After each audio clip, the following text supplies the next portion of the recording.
Computer application সাবজেক্টের networking পার্টে question answer নিয়ে ডিসকাস করা হচ্ছে এই ভিডিওতে। তোমরা সবাই এইচএস এক্সাম ভালোভাবে দিও। পিডিএফ অ্যাভেলেবেল আছে, পিডিএফ তোমরা চাইলে ডাউনলোড করে নিতে পারো। এছাড়া কম্পিউটার অ্যাপ্লিকেশনে যদি কোনো টপিকের ওপরে এরকম পিডিএফ তোমাদের প্রয়োজন হয়, দরকার লাগে, আমাকে কমেন্টে জানিও। আর এই যে ডিসকাস করা হচ্ছে এখানে যদি কিছু বুঝতে অসুবিধা হয় সেটাও জানিও। নিচে কোন নেটওয়ার্ক টোপোলজিতে সার্ভার ব্যবহার করা হয়? স্টার টোপোলজিতে। ইথারনেট একটি ল্যান। এইচটিএমএল এ কয় প্রকার হেডিং ব্যবহার হয়? 6 প্রকার। একটি এইচটিএমএল ডকুমেন্টের ডিফল্ট এক্সটেনশনটি সি, এ ও বি উভয়। লাইন ব্রেকের জন্য কোন ট্যাগ ব্যবহৃত হয়? BR tag. চ্যানেল ক্যাপাসিটি বলতে কি বোঝো? এটা আগে হয়ে গেছে। বড রেট কাকে বলে? এখান থেকে পড়ে নিও।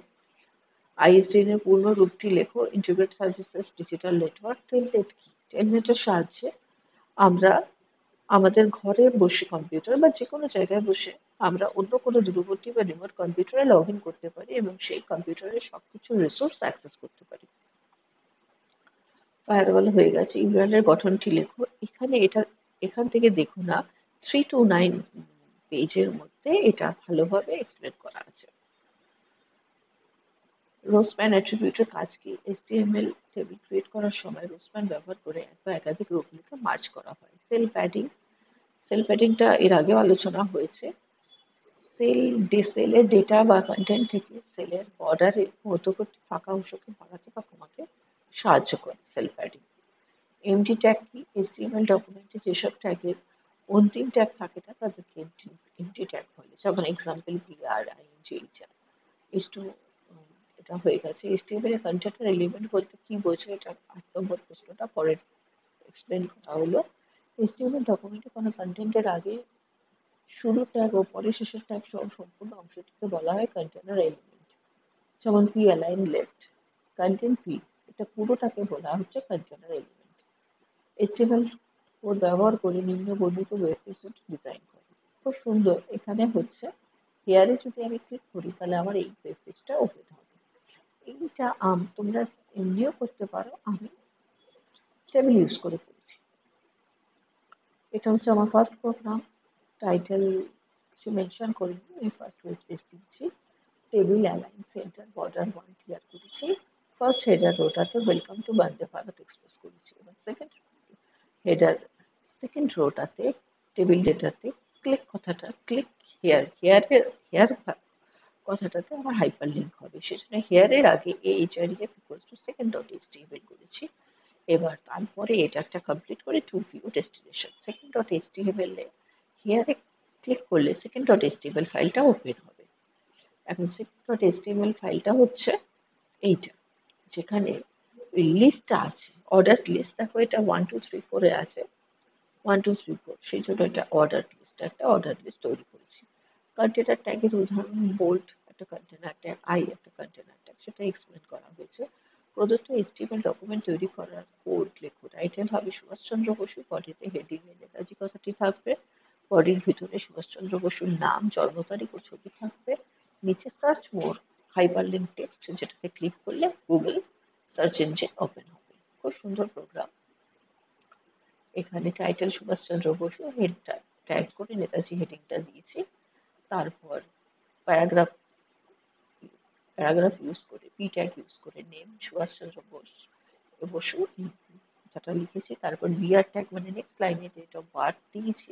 তারপর বিআর ট্যাগ নেক্সট লাইনে আইএনজি এসআরসি করে সুভাষচন্দ্র বসুর এস ইমেজ ডট জেপিজি দিয়েছি। এস ইমেজ ডট জেপিজিটাতে সুভাষচন্দ্র বসুর ইমেজ আছে।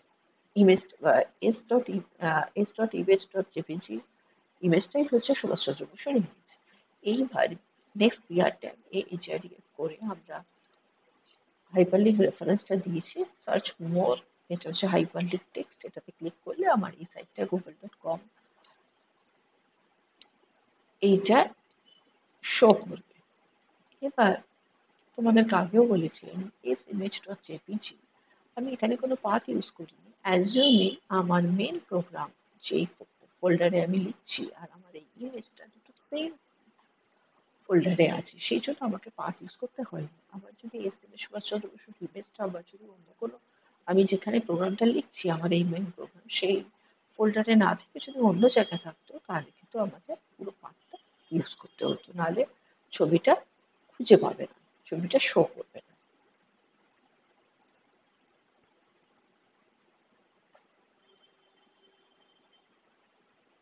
এটা হচ্ছে 230, এটা হচ্ছে সিনক্রোনাস, স্টার্ট স্টপ বিট থাকে না।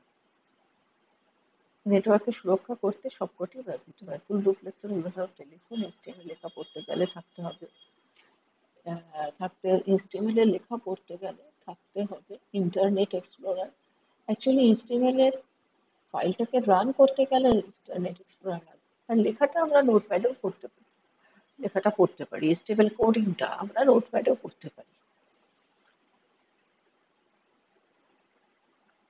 টিভিতে ব্যবহার হয় রেকর্ড প্রবেশ করার জন্য।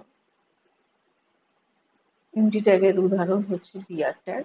ফুল ডুপ্লেক্স মোড অথবা ব্যান্ডউইথ কাকে বলে? ফুল ডুপ্লেক্স মোড একই সময়ে উভয় দিকে ডেটা প্রবাহিত হতে পারে, অর্থাৎ নেটওয়ার্কের উভয় ডিভাইসকেই তথ্য প্রেরণ ও গ্রহণ একই সঙ্গে সম্ভব হয়।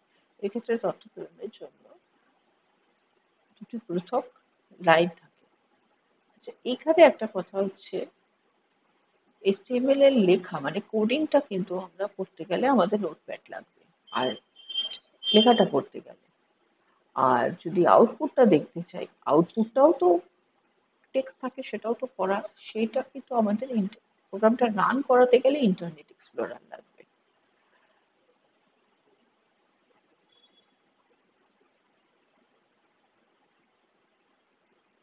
রিং টোপোলজির একটি অসুবিধা লেখো। এই টোপোলজির অন্তর্গত কোনো কম্পিউটার বিকল হলে সমগ্র নেটওয়ার্কটি বিকল হয়ে যায়। মেশ টোপোলজিতে দুটি নোড থাকলে কটি কেবল লাগবে যুক্ত করো? এখানে দেওয়া আছে, দেখে দিও। ইউআরএল এর পুনরুক্তি কি? এগুলো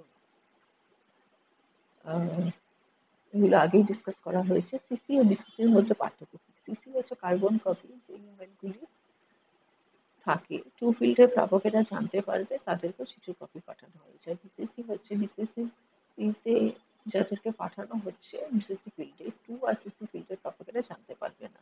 স্ট্রং পাসওয়ার্ড তৈরির শর্তগুলি পড়ে নিও এখান থেকে। আইপিভিটাকে দুটি অ্যাট্রিবিউট দ্রুত ইউজ করাই হয়েছে, বর্ডার কালার, হাইট, এগুলো দেখে নিও। মার্কিং ট্যাগের কাজ কি? মার্কিং ট্যাগের কাজ হচ্ছে ব্রাউজারে কোনো টেক্সট ইমেজ বা লাইন ইত্যাদি স্ক্রোলিং এরিয়া ইনসার্ট করার জন্য। সুপারস্ক্রিপ্ট করে সিনট্যাক্স লেখো, এ স্কোয়ার প্লাস বি স্কোয়ার, দেখে নিও এটা। সেল স্পেসিং ও সেল প্যাডিং। সেল স্পেসিং হচ্ছে দুটি সেলের মধ্যে দূরত্ব কমাতে বা বাড়াতে এই অ্যাট্রিবিউটটি ব্যবহার করা হয়। সেল স্পেসিং ইকুয়ালস টু 5, মানে সেল স্পেসিং 5, দুটো সেলের মধ্যে দূরত্ব 5। আর সেল স্পেসিং 0 মানে এক্ষেত্রে দুটি সেলের মধ্যে কোনো ফাঁকা অংশ থাকবে না। 0 মানে কোনো ফাঁকা অংশ থাকবে না। সেল প্যাডিংটা অনেক আগেও ডিসকাস করা হয়েছে। এই প্রোগ্রামটা খুব সুন্দর প্রোগ্রাম। এইখানে ফার্স্ট পেজ হচ্ছে এই ফেমাস প্লেয়ার, এইটা, এটা ফার্স্ট পেজটা হচ্ছে এটা।